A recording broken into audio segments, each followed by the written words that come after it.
Good afternoon. It's Sunday, March 10th, 2024 at 3 p.m. We've just had daylight savings time. Sounds like from the chat that some people were caught unaware that we're starting for them maybe an hour earlier than normal. I don't really understand daylight savings time. I know there are some proposals for changing it. Today, we are starting a new case of Dear Holmes, our weekly play-by-mail game. I believe the name of this case is The Found Key. We'll find out soon enough. We have been deliberately setting ourselves about a month back from current. So actually, the three letters of this case, the main three letters, have been out already. Seems like they've been staggering the fourth letter. So instead of a letter every week, you get a letter every week for 3 weeks for the main case. Then they wait a little longer, so we may have to occasionally readjust our schedule. Little bit of bookkeeping before we get into it. You can see a bunch of new games behind me on the shelf, including one I'm particularly curious about called Medical Mysteries, which is this blue box right there. This is what you get better at when you do YouTube.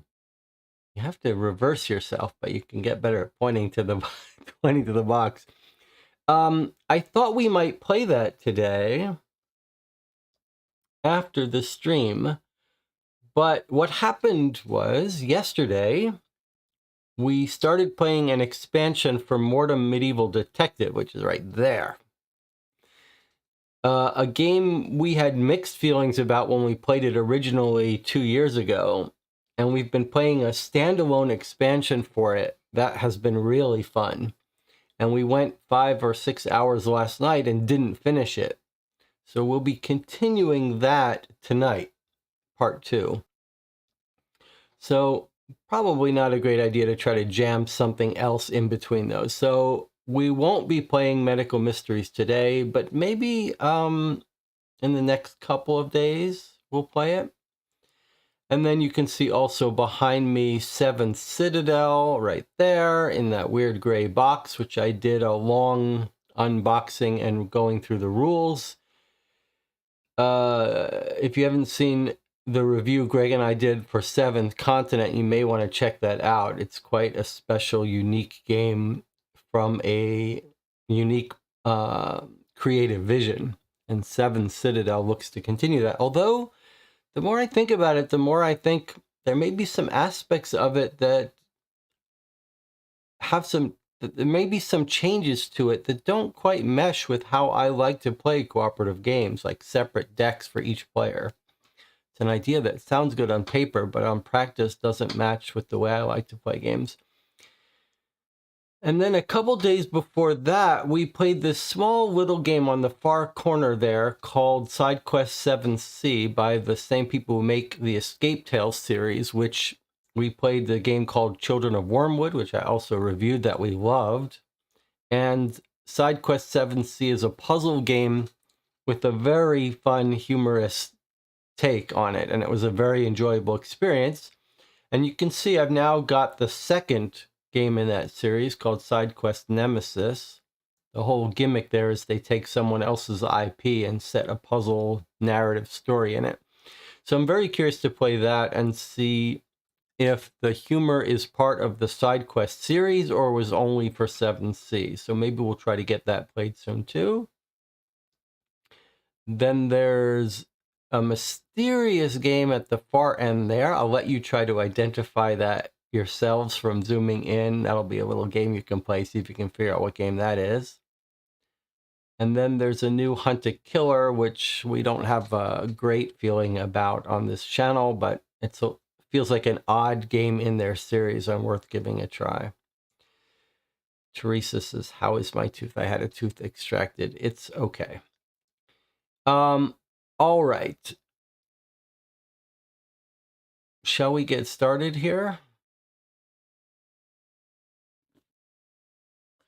Anything else to catch up on? I always ask you guys to tell me what projects you're working on, how your life is going, any new changes, anyone have anything to say? Let me talk about one other thing. So at the end of this month, on March 30th, I will be doing a channel update. That will mark, I think, 3 years on the channel. And as you know, no, not March 30th, March 31st, maybe March 31st.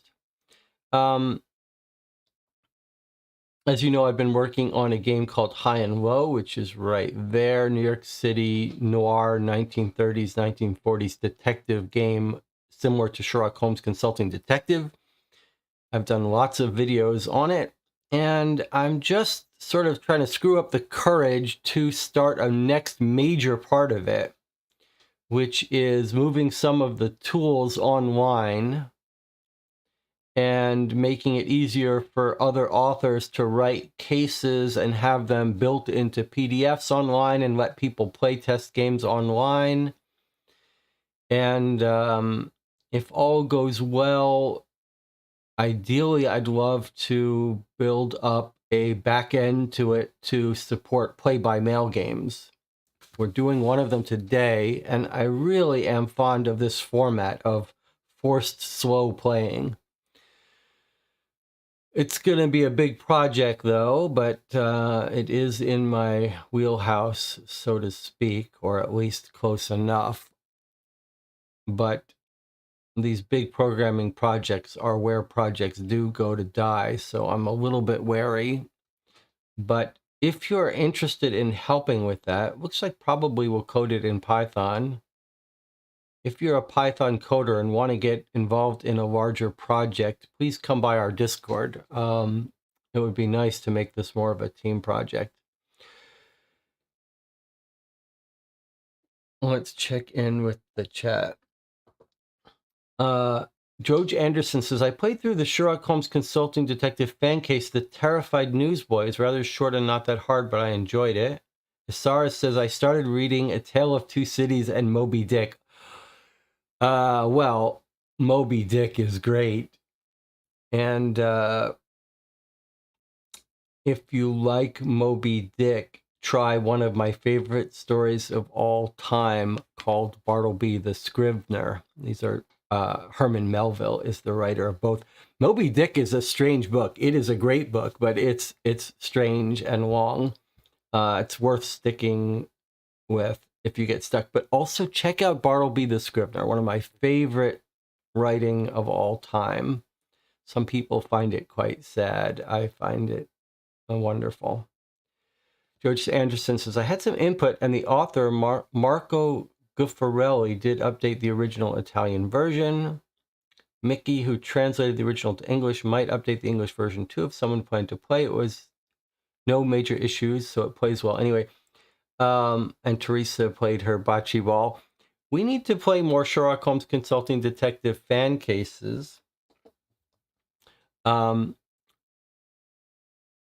other last night, if you're, I think the stream from last night where we played Mortem Medieval Detective: The Shelter expansion might be worth checking out. In addition to being a really fun game and there being a mystery, if you want to help us solve it, you could catch up on it and then join us tonight for part 2.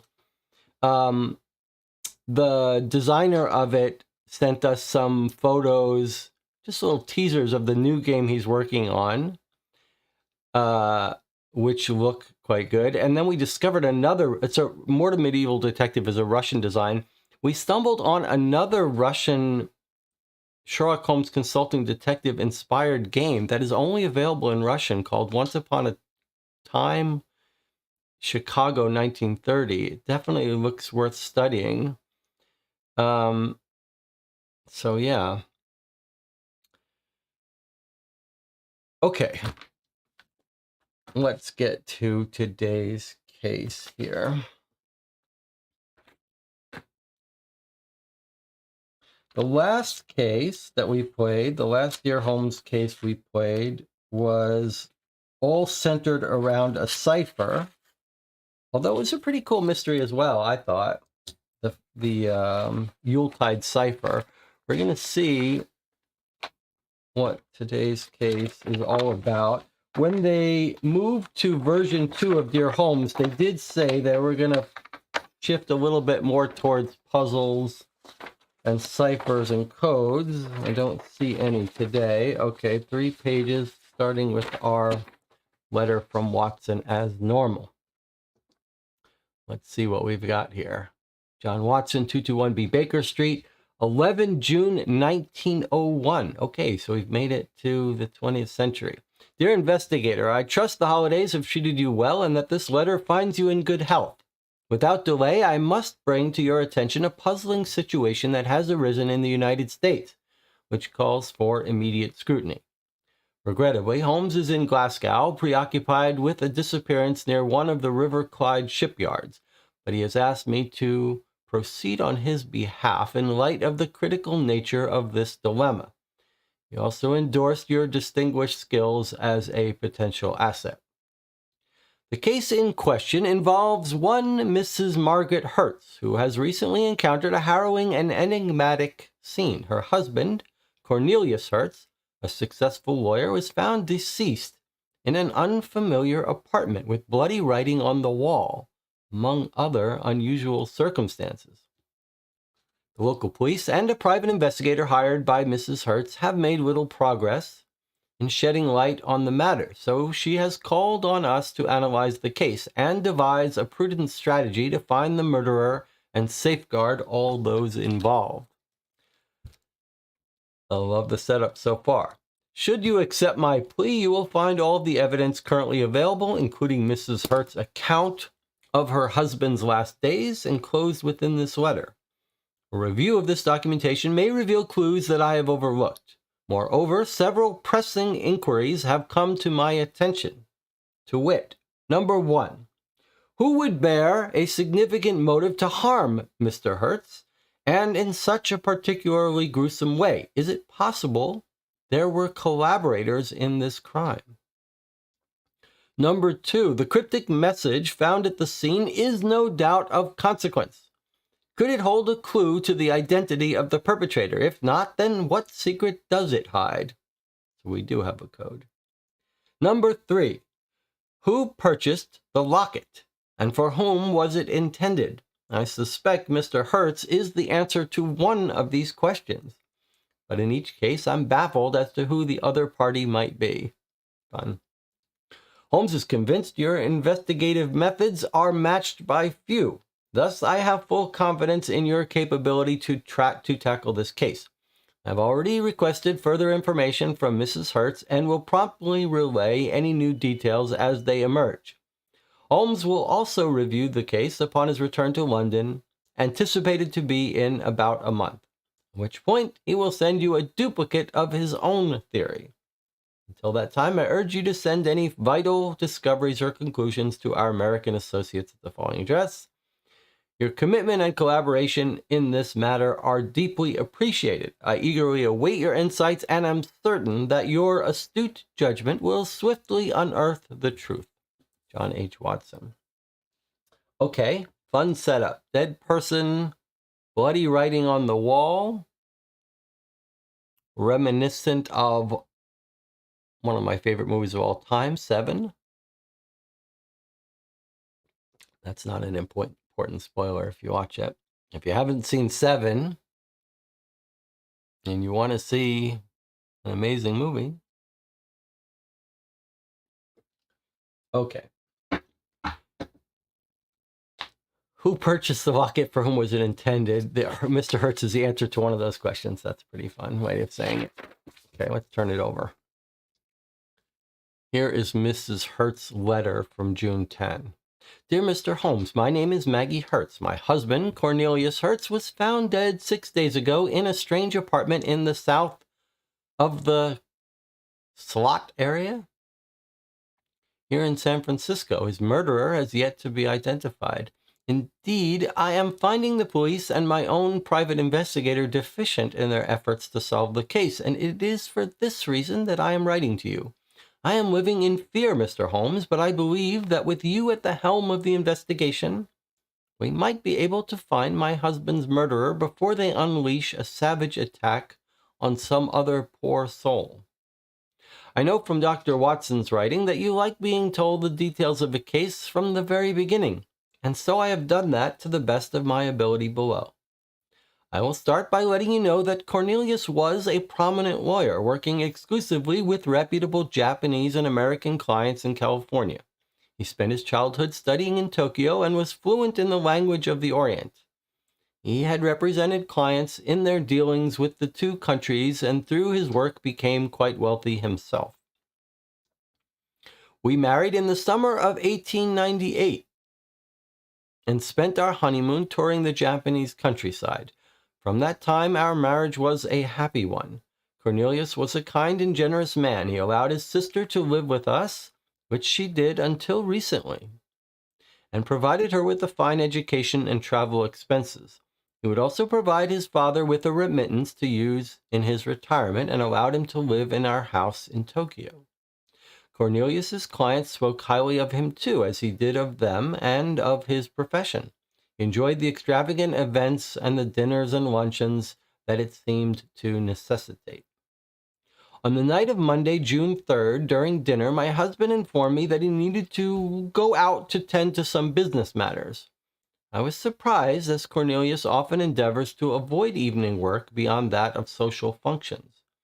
I asked him if the matter couldn't wait until the next day, and he said, quote, "No, it can't wait any longer," and told me that he would be back, quote, "no later than 9 or 9:30. It was just after 7 when my husband kissed me goodbye. I never saw him again. At 10 that evening, Cornelius had yet to return, so I went to sleep. I did not suspect anything had gone astray, as his meetings could be unpredictably lengthy, and this often occurred. However, when I awoke the next morning, I found myself alone in bed. This was not a regular occurrence. Straight away, I contacted Reynolds, my husband's secretary, to see if he had heard from Cornelius. He said that he had not, but he assured me that he would inquire on my behalf and then contact me again. Reynolds was at our house in no more than 30 minutes, saying he had found no signs of my husband. He agreed that it was unlike Cornelius to go missing for a night, and so I contacted the police that afternoon. It was the following morning, on Wednesday, June 5th, that his body was discovered. Cornelius was found by a messenger near South Park, in an apartment on 2nd Street. The boy, no older than 18 years old, I was told, was delivering a package as he knocked on the door of 2G, the delivery address. It swung open. It had been left ajar, he claims. When he called out to see if anyone was there, he received no response and took a small step inside. That is when he saw Cornelius. It pains me so to write that my husband was found on the floor with a dagger in his heart. His left hand had been removed, and even this did not satisfy the monster who attacked him, for there was writing in blood on the floor just above my husband's head. The number 389. Once the police investigated, I learned that Cornelius had been renting the apartment for 8 months. It seemed that he had been using it as an office, as the room was sparsely furnished, only 2 couches, an oak writing desk, and a card table. The dagger which killed my husband had a handle made of carved bone, and the blade itself was almost 10 inches long and curved. Based on the wounds, the police believe that a different weapon was used to sever his hand. But neither that weapon nor Cornelius's hand have been located. The only item of note discovered by the police was a rusty key, the sort used by hotels and rented rooms in the area. It was labeled 103 and attached to a short chain. They found it in my husband's pocket. According to the person residing next to the building entrance, Cornelius arrived at the apartment some minutes past 10 p.m. on the 3rd. Another neighbor, Edna Miller, confirmed that she was smoking out front around 10 when she saw Cornelius enter the building. None of the neighbors saw him leaving the building or his apartment after that, and nobody heard any sounds of a struggle or duress in the night. but a person was seen on the morning of Tuesday, June 4th, possibly leaving from the apartment. Arthur Perez and Roy Roberts, the residents of 6G, this is across the hall and one door over from 2G, claimed that a white-haired man in a straw-colored raincoat walked out of the building just before they left for the market. They left no later than 6 a.m. Their door was propped open as they gathered their belongings to leave, and Perez believes he heard the door to Cornelius's apartment creak shut moments before the man walked past. Roberts, I am told, observed that all of the people who visit 2G are Oriental, and for that reason he questioned whether the man came from Cornelius's apartment. When the police asked the two and other neighbors to describe those they have seen entering or exiting from 2G, they all said varieties of the same thing. Besides my husband, who neighbors knew only by appearance, the only people visiting 2G were all the same, always dressed in expensive-looking dark garments and gloves, and they wore their coats with collars raised up. When they came to the apartment, it was most often in groups of 2 or 3, and the frequency of their visits was unpredictable. Mrs. Miller, who lives directly next to 2G, stated that she recalled seeing 2 different American fellows at times, one older than the other. But all others interviewed only noted one American who is presumed to be Cornelius. According to Mrs. Miller and the other residents, some weeks the apartment had visitors daily, and other times they would go a month without seeing anybody at all. When I heard of this, I told the police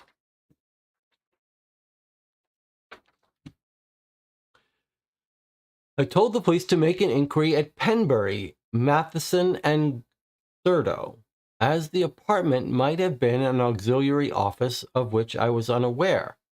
Of course, not a person knew of any such office. Police also spoke with the messenger boy who discovered Cornelius's body and learned some odd details. He was a private mail carrier who works with luxury stores in the city, and he was making a special delivery on behalf of a local silversmith.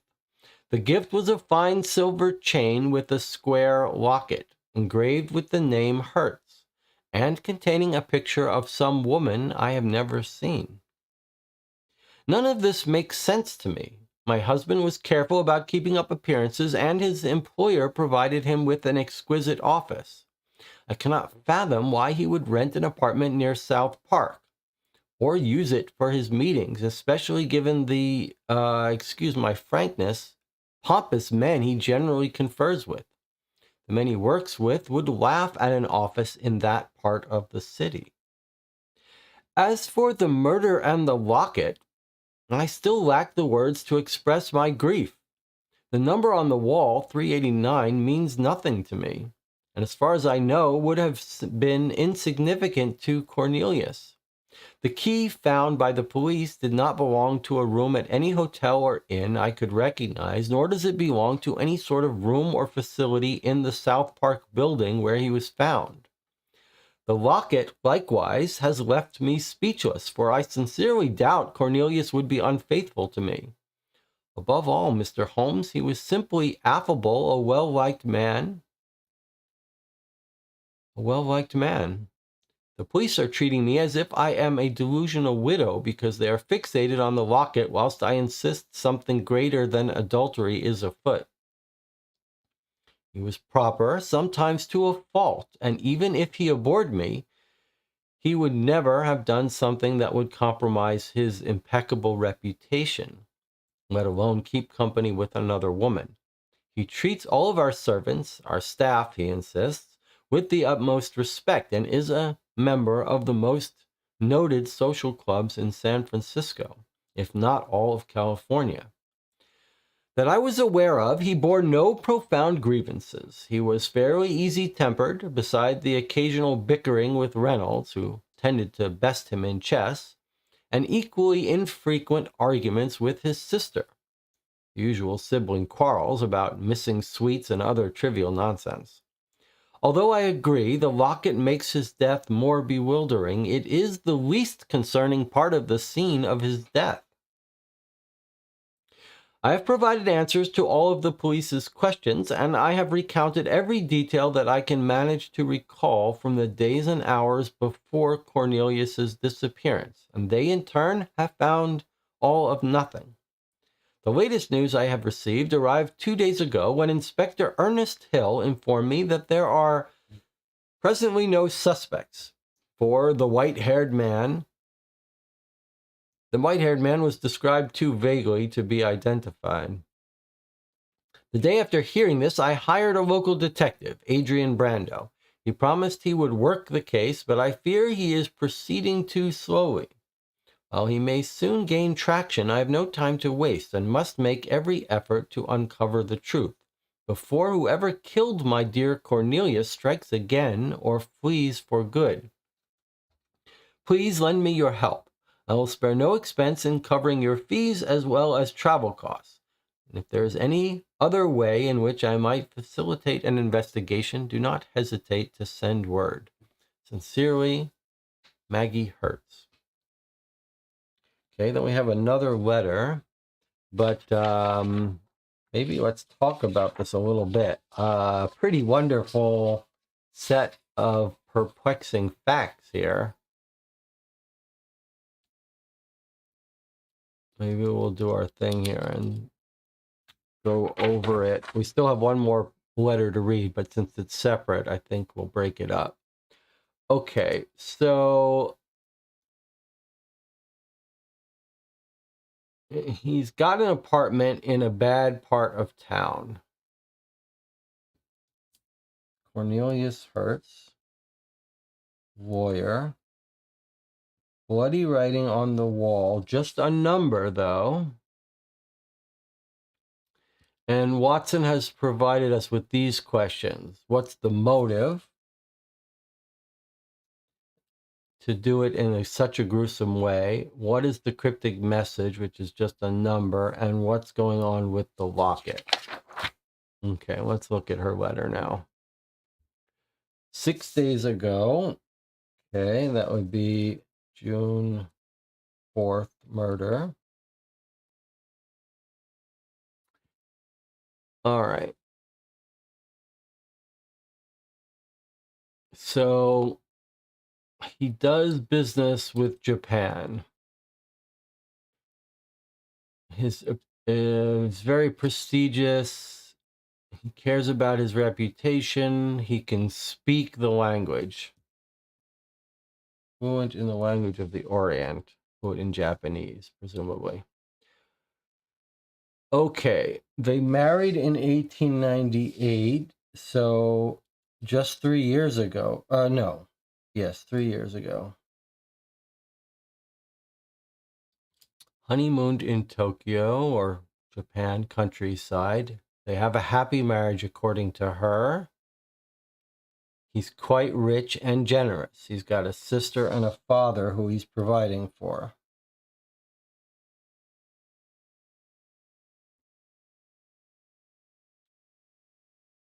They're living in the house.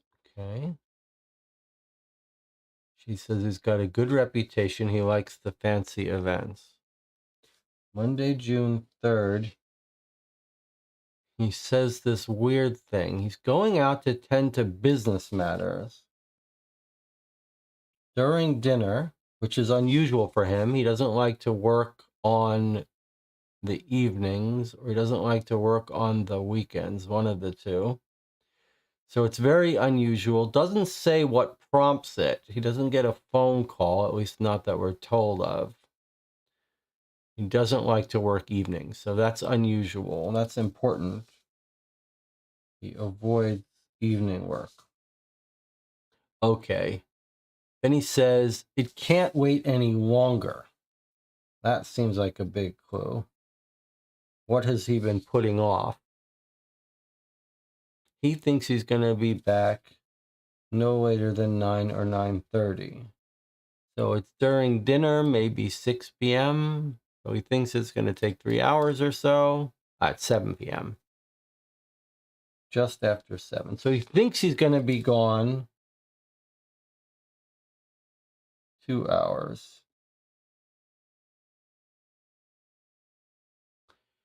Okay. Then she starts to panic. She starts to worry at 10, but she says, that'll probably be enough. Then I go to sleep. She calls the secretary when he doesn't show up in the morning, says, look around, see what you can find. Calls around, and eventually he can't find him. But then separately, the police get word and find the dead body.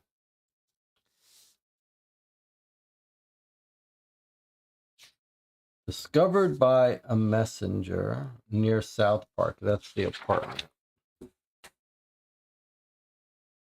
Apartment's on 2nd Street. It's in a bad area of town. Discovered by a delivery boy. We know now that the delivery boy was bringing this locket.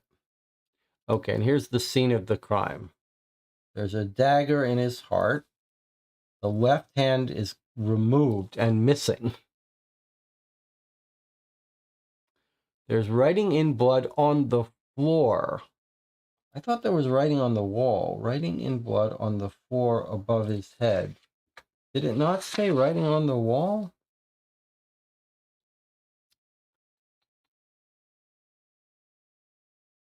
Maybe I was wrong about that. I just assumed it was on the wall.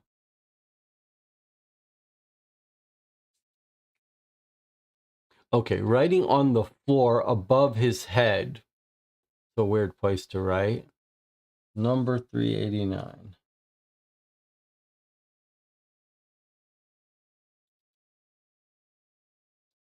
And then she learns he's actually been renting this apartment for 8 months. Now, when I saw the 8 months, you know what jumped to my mind?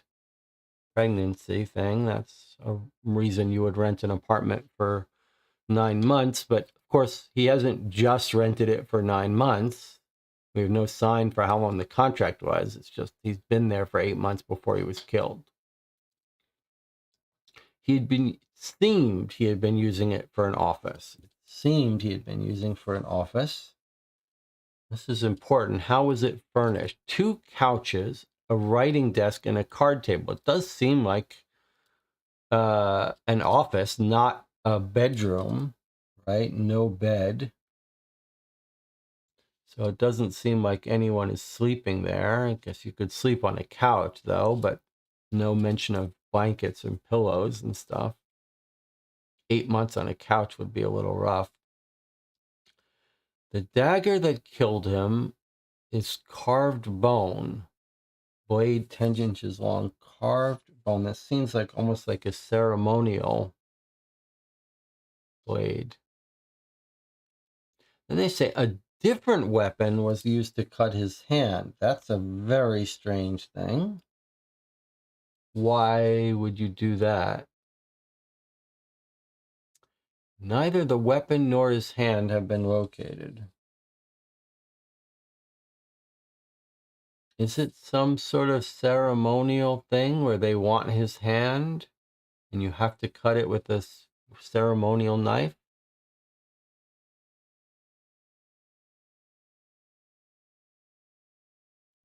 Ten inches long and curved. This is the knife that's in his chest. And then they find a rusty key, enabled 103, attached to a short chain in his pocket.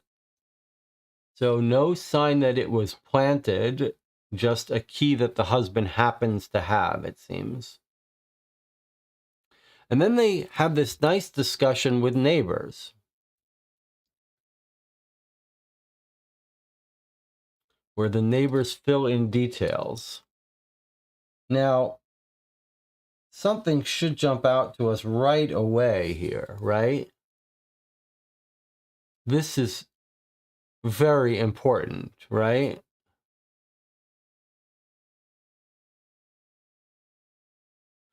Looks like I need to check in with the chat for a second, but let me just make my last point here.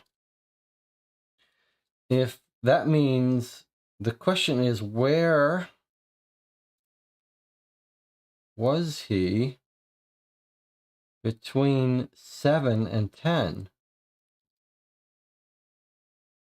Right? Because he leaves his house at dinner time at 7, and he's arrived at this apartment at 10, when he thought he'd be already home by 9 or 9:30. So it's not like he left his home to come here. He didn't. He left his home to go somewhere else, and then ended up here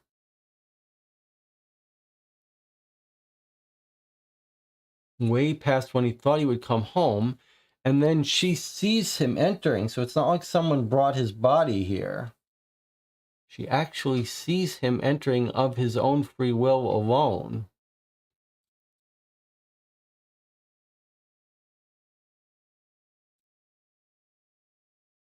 No struggle. No sound of distress. Okay, we're going to come back to this. Let me check in with the chat, though. Okay. 389 is prime. Maybe the 389 is actually Japanese signs being mistaken for that number. True, I do have a wife that speaks Japanese. I could ask her. Could be upside down, too. Let's see, if we turn 389 upside down, what do we get? Something that looks like B8E.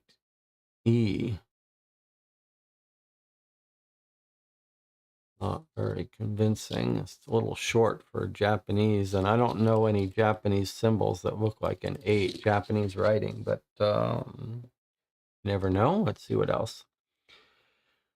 Professor B says, don't you need a saw-like instrument to cut through the bone? They needed his hand to bypass fingerprint sensors. That's a joke. Joe J. Anderson says, so he entered the apartment 3 hours after he left home and an hour after he said he should be back home. Yeah, I find that very strange.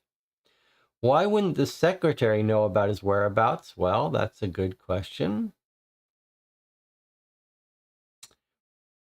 That's a very good question.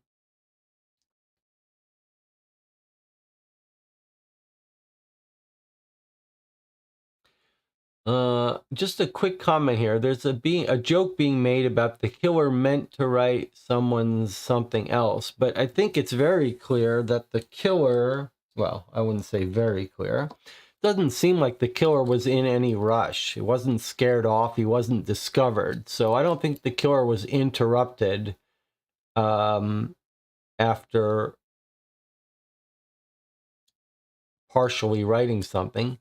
It is a little strange that we're not told about like tons of blood. Like if you cut the hand off while he's lying there, you would think there'd be lots of blood. On the other hand, you could imagine killing him and then cutting off his hand the next morning, right? Delivering a package in the morning. So we have all of overnight. We have all of overnight that he could have been dead before his hand was cut. All right. I still want to know where he was between 7 and 10. That seems key. So he entered at 10. No one sees him leaving. No sounds of struggle. But a person was seen leaving on the morning of June 4th. Possibly. Then more talk from the neighbors. I love the realism of these witness statements here. They talk to the people across the way, one door down. A white-haired man in a straw-colored raincoat walked out of the building just before they left for market, 6 a.m. So we have possibly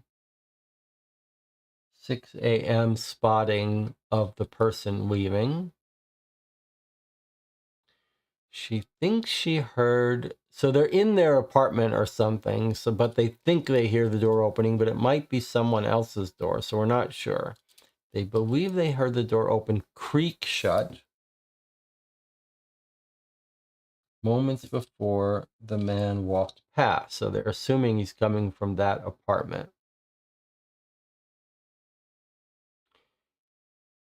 This guy says, all of the people who visit 2G are Oriental. That's a clue. And that's why they're a little suspicious that maybe they've got it wrong. White-haired in a straw-colored raincoat. That's a weird description. Okay. Then they ask the other neighbors to tell us about comings and goings from 2G.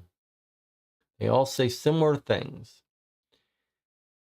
They recognize the husband. So the husband does frequent this place. Otherwise, they're all look like sort of business people, I guess, dressed in expensive looking dark garments and gloves. I guess that's just rich business people, it sounds to me. Coats and collars raised up. Don't know what that's about.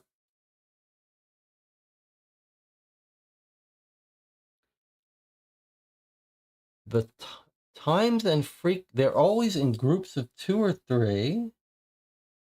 Frequency visits was unpredictable. Very strange.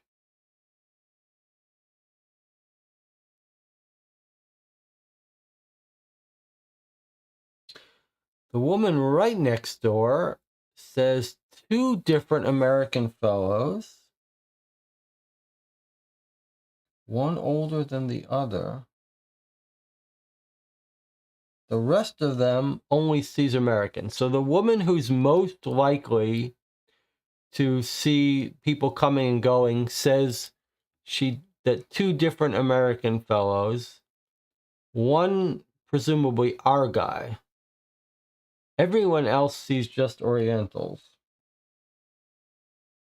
These 2 different people, one is our guy, I assume. Some weeks the apartment had visitors daily. Other times they would go a month without seeing anybody at all. That seems significant. They're renting this apartment for some occasional business. Picks up for a week, then it drops off.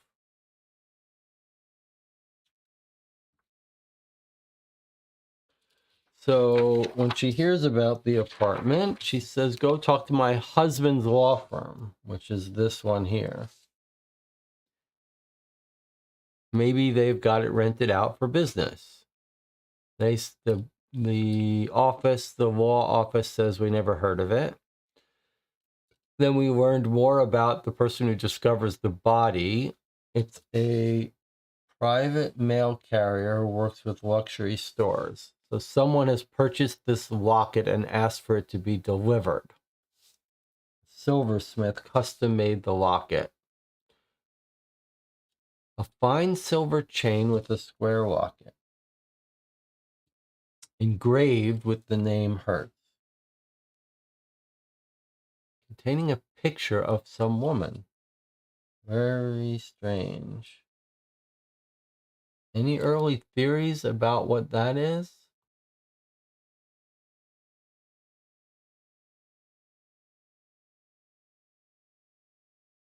His mother?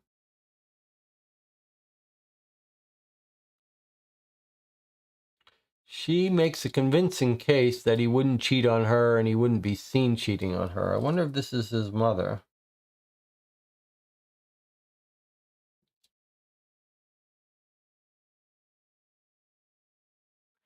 We don't know if he ordered it or if the killer has ordered it as a kind of symbolic thing. None of it makes sense. He's very careful about keeping up appearances. This could be a clue why he's rented this office, because he can't be seen dealing with these people at his real office. He's got a very fancy office, and she's saying he would never have normal business people in this office. He'd want them to see the fancy office he works in.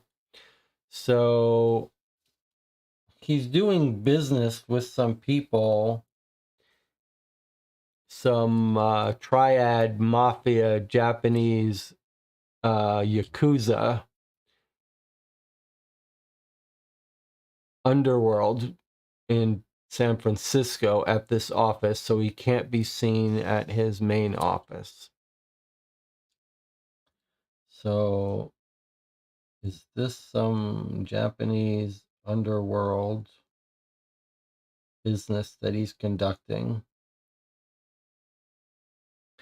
In Japan, in the Yakuza, the mafia of Japan, if one of the soldiers does something wrong, they'll have him cut off a finger. You see that occasionally in a Yakuza movie. They make them chop off a finger. Be pretty rare to chop off a whole hand. But maybe if you've done something really bad, like robbed from them. So yeah, maybe this is Yakuza business that he's conducting. Of course, he's a lawyer. A little odd. As for the murder in the locket, she's concerned the number means nothing to her. They can't find what the key opens. Has he stolen money from Yakuza? Okay, well, they can't find what the key opens. She doesn't understand the locket. He's a well-liked man. Police think she's delusional. Makes sense. He was proper to a fault. He would never have risked appearances. He treats the staff well. No grievances, even-tempered. Occasional bickering with Reynolds. It sounds totally harmless, but maybe we'll note it. She thinks it seems to be about chess. Rarely argues with the sister, just sibling stuff.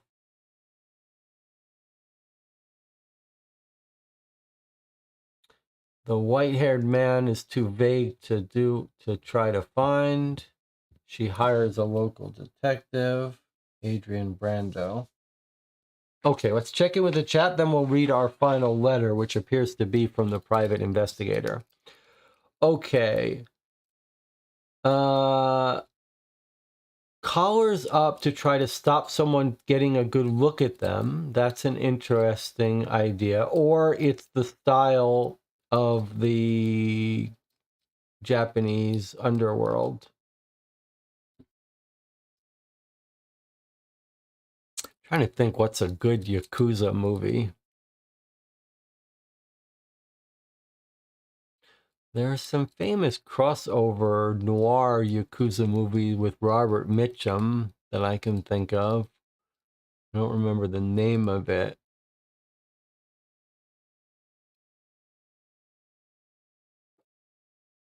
Let's continue. Does anyone have a good Yakuza movie to recommend? I wouldn't mind watching one of those. Okay, let's read the letter from Brando, investigative expert, who resides at 1131 Oak Street, San Francisco. Had lots of PIs, lots of famous PI movies are set in San Francisco. Dear Mr. Holmes, my name is Adrian Brando. I'm the detective hired by Mrs. Margaret Hertz to solve the murder of her husband. I must say it's an honor to work with you, sir, as I never would have become a detective if it were not for Dr. Watson's stories of you. Mrs. Hertz was, at first, upset by your refusal to undertake her case in person. Still, I assured her that by having you working from London, as I investigate here in San Francisco, we will be able to solve the case most expeditiously in spite of your distance. I have a few pieces of information to share with you about the victim, as well as answers to your questions about his wife, his sister, Amy Hertz, and the secretary, Mr. Joseph Reynolds. Most of this information comes from the household staff as well as from my own personal observations. First, the relationship between Mrs. Hertz and her husband was not as rosy as portrayed. While the two were civil toward one another, they rarely showed affection. Beyond their talks at dinner, they were rarely seen together, and although they slept in the same bed, all of the servants said they were not surprised that Mrs. Hertz had not been with child. I will keep an eye on her as you've directed, though I do not believe Mrs. Hertz is the perpetrator, as she is hiring both of us to solve her case. Regarding Reynolds, the secretary, his dress is impeccable. He wears fine clothes and always wears his suits pressed with the perfectly folded silk handkerchief in his pocket. On meeting with him alongside Mr. Hertz, one might have struggled to recognize one as the other's assistant. He and Mr. Hertz had been great friends up until about 2 months ago. According to Williams Golding, Hertz's accountant, Hertz and Reynolds had a huge argument 2 weeks prior to the former's disappearance.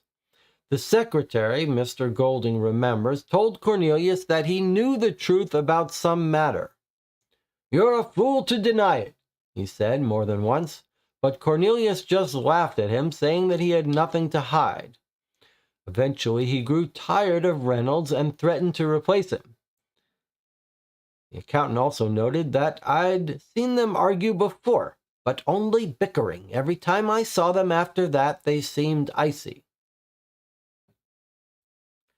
I had the chance to ask Reynolds about this argument, and he claimed it had been about, some undisclosed funds in Japan.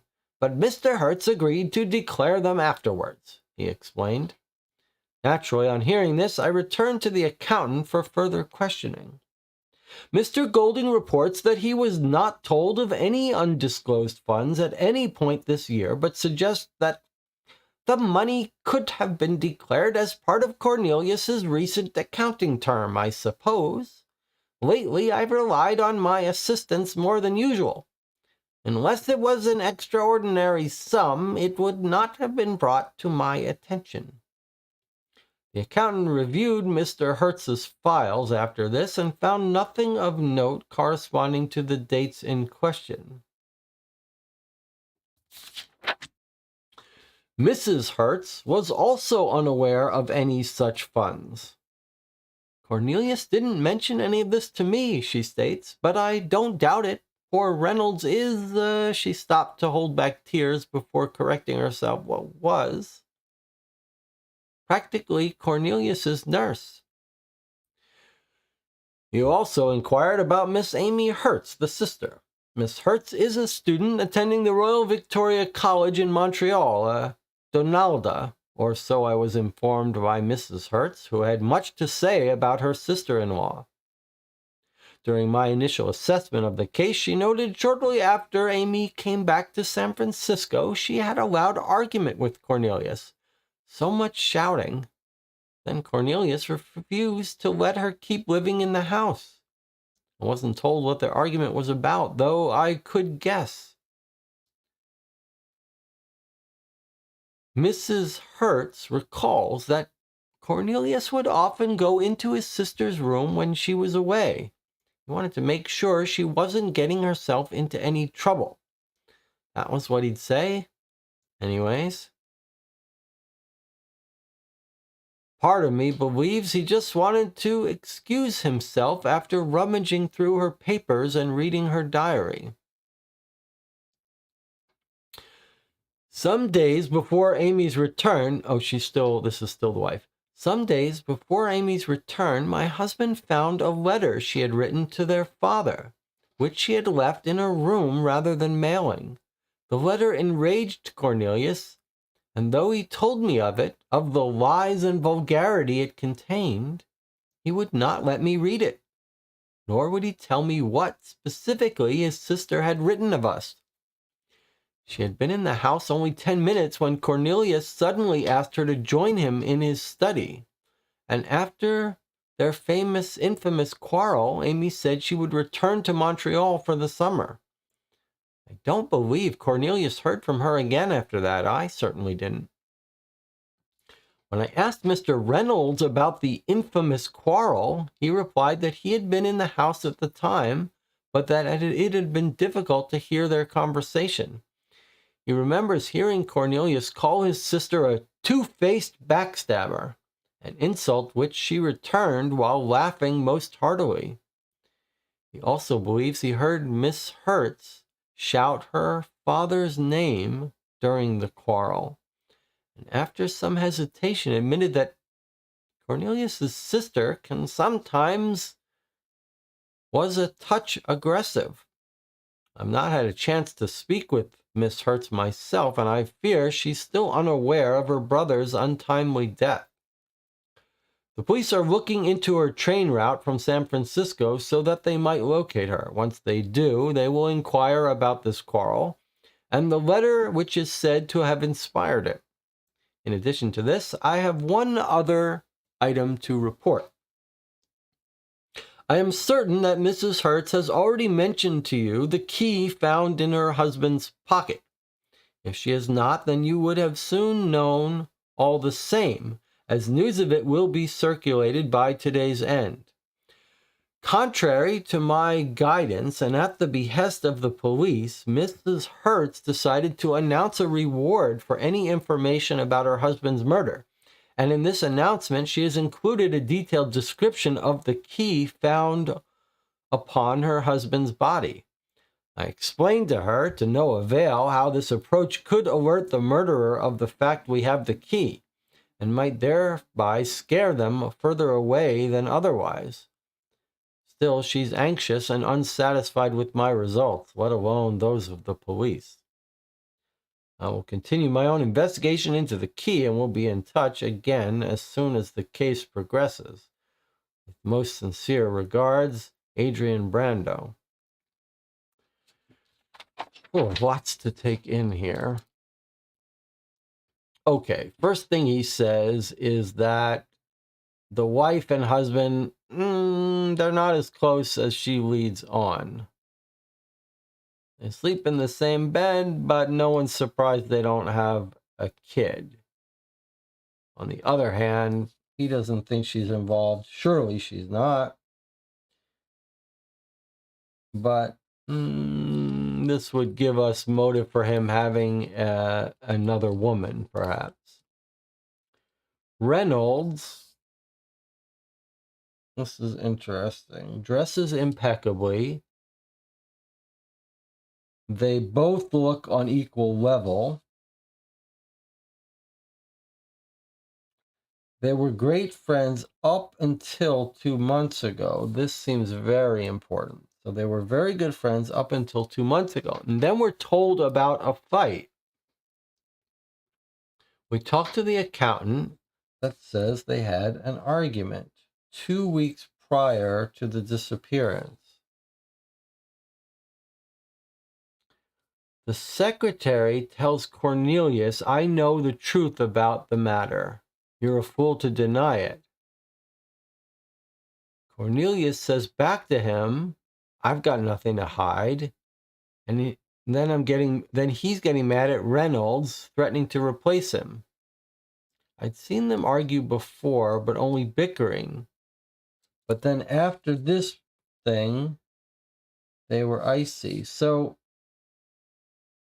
to me, when I read this, see if you have the same take as I had.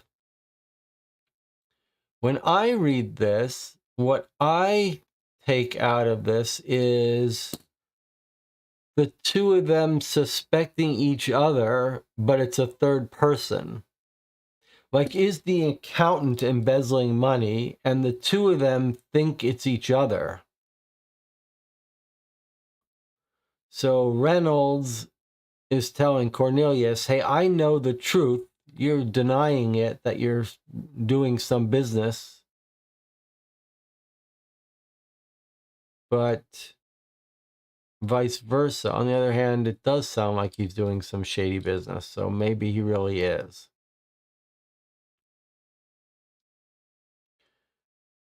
When we ask Reynolds about it, he says it's undisclosed funds in Japan. I feel like we could get more information from him. So he says, he's telling us the whole story. He said it was about undisclosed funds, but Hertz agreed to declare them afterwards. Okay, so I guess I'm wrong about my thing, because here's Reynolds saying that he actually talked with Hertz, and Hertz is agreeing to declare it. So this feels like maybe Hertz is getting paid by the criminal Yakuza, and Reynolds is saying, you have to declare the taxes on this, otherwise we can get in trouble. So Hertz is like, all right, I'll figure out some way to declare the income. So are we dealing with undeclared criminal income? Is that what we've got here? The accountant says, I haven't been told about any undisclosed funds. Recent accounting terms. I'm not sure what this is all about. What does this mean? Could be part of his recent accounting term. Does that mean like the recent term period of the recent quarter? He says, my assistants are handling most of this, so it probably wouldn't have even come to my attention. And then the accountant reviews the files and says, I don't find anything, and there's nothing about this. So I think we're dealing with illegal underworld income from some Japan mafia that he's not declared. The wife doesn't know anything about it. But I don't doubt it. Reynolds is his nurse. I don't really understand what's happening here. Are these two, is Hertz gay and he's carrying on with Reynolds as his lover and secretary?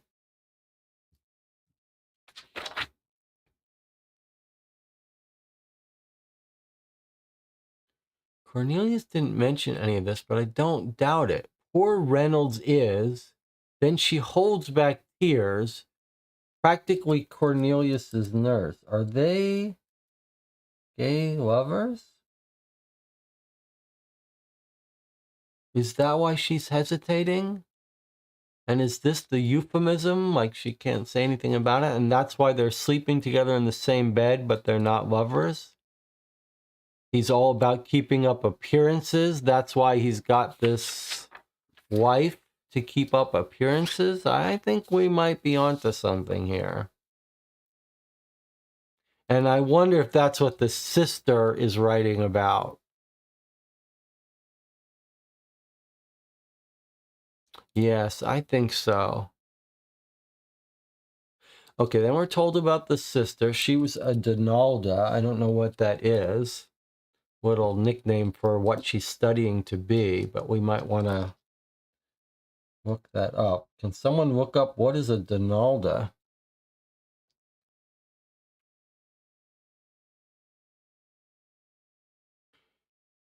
The sister's been staying in the house. She comes back to San Francisco. San Francisco has a big gay scene as well, so that would be another reason why it wouldn't be that surprising. It would match with this theory. She gets into an argument. They don't know what. He says, you can't stay in the house anymore.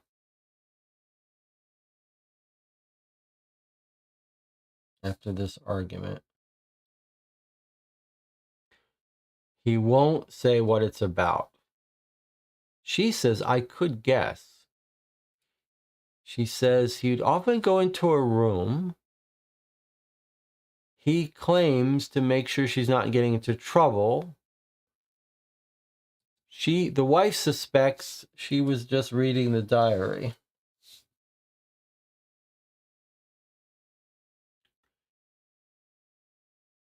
The husband finds a letter she had written to their father shortly before she comes home. Lies and vulgarity. Yeah, the sister has figured out that he's gay and is writing about it to the father. He won't let the wife read it. He won't say what she wrote, but she wrote lies and vulgarities about him. She comes back from being out of town and he says, "You're not staying here anymore." They have a private conversation.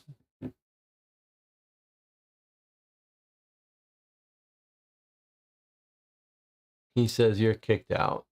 They never talk again after that. That's the infamous quarrel. Now, let's see how Reynolds reacts, because I think Reynolds is the boyfriend.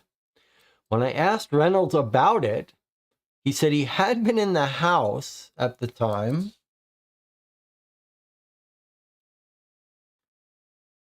but he couldn't really hear it. He remembers two-faced backstabber, which they both said about each other. She says it while laughing. Why is she laughing? He calls her a two-faced backstabber. She returns while laughing.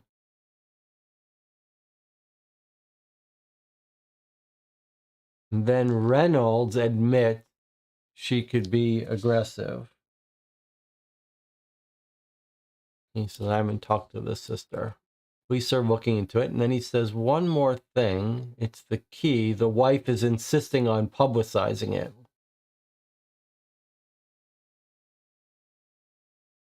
So, okay, interesting. Let's see what the chat says now about this theory. Royal Victoria College is part of McGill University now in Montreal. A guy named Donald set up a women's college there, so the female students were called Donaldas. Very cool. Donald Smith, Lord Strathcona was the guy. Okay, so Donaldas are the female university students at Victoria College in Montreal. Rob agrees with my theory. He says Reynolds is described as very well dressed, which can be sometimes a little hint tip off that he's gay. So I think we've got some very interesting pieces of the puzzle. I am very confident that the husband is gay and Reynolds is his lover. It doesn't really solve our crime, though, but it does suggest that Mr. Hertz is living a double life. And maybe he's also involved in, it sounds like he's also involved with the Yakuza, Japanese underworld mafia gangsters, and he's getting money paid to him in keeping it offshore in Japan. Reynolds wants it declared. That suggests that Reynolds is not involved in this scheme.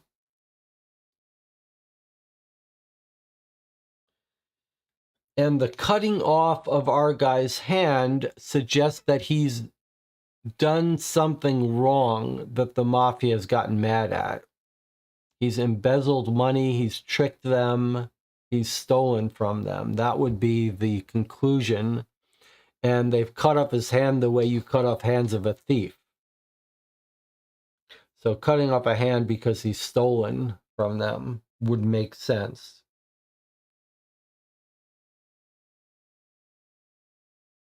But what's the writing on the floor then? The amount of money he stole? Or a Japanese word for thief? So if we suspect it was that he was killed for being a thief, then the theory that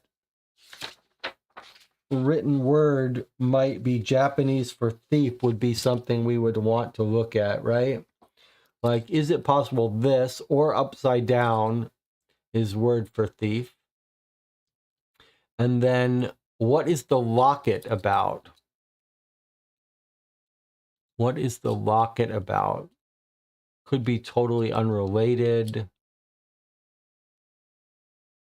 And what is the key? Is that where he's keeping stolen money? Safety deposit box where he's got stolen money? And where was he between 7 and 10?